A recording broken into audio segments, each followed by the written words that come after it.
Ceau, sunt Marlen, fata Oanei de la Săpări Urbane, iar astăzi vom face maioneză. Maioneză faină, destul de rapiduță, o rețetă foarte simplă. O să vedeți și voi.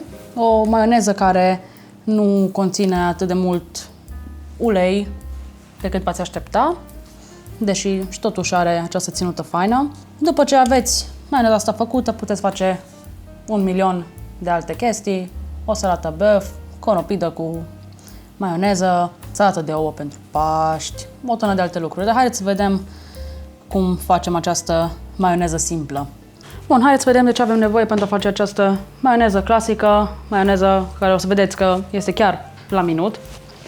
Avem nevoie de, că noi vom folosi 6 gălbenușuri, 6 ouă, 6 lingurițe cu vârf de muștar, deci câte gălbenușuri, atâtea lingurițe de muștar, 400 de ml de ulei și niște sare. Sarea o vom pune la final, pentru că altfel se vor lichefia. Vom începe prin a separa ouăle.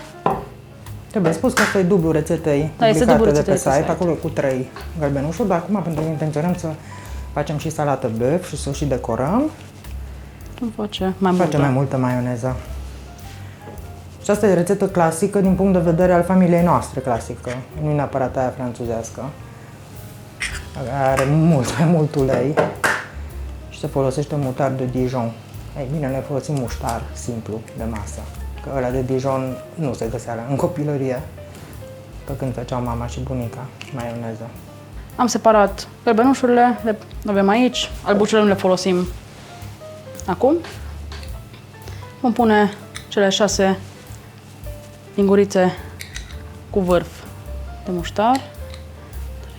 3, 4, 5, 6. Punem uleiul la îndemână, nu-l punem pe tot deodată. Nu, întâi începem să mixăm în fir.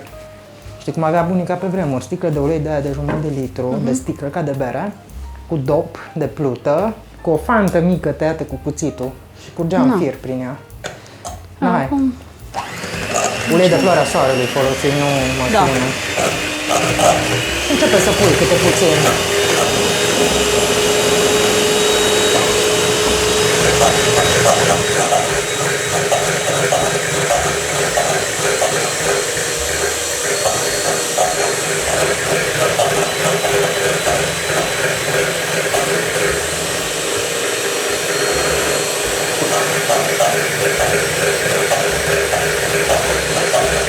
Întoarce.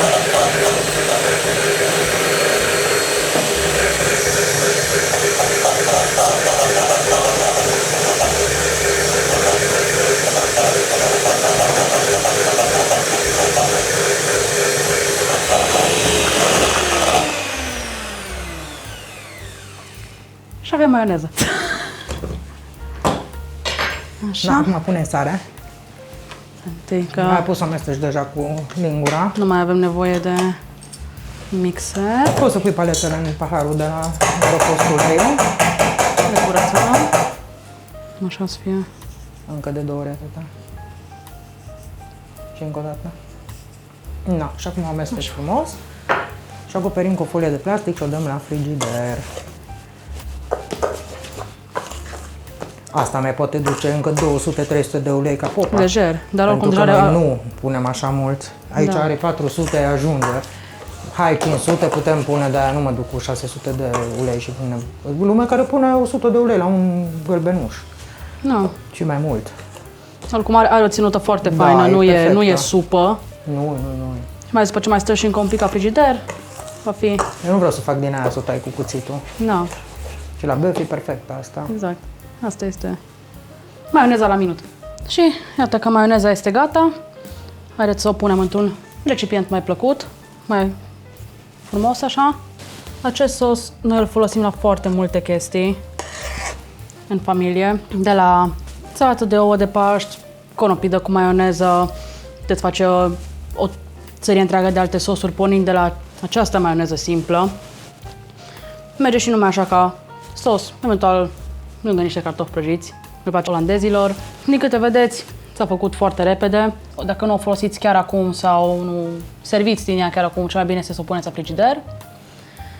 Nu uitați să vă abonați, să dați like, un share, lăsați un comentariu să ne spuneți cum vi s-a părut această rețetă foarte simplă și foarte rapidă. Să-mi spuneți la ce ați folosit voi această maioneză. Noi cred că o vom folosi pentru o salată bœuf. Așa că ne revedem atunci. Ciao!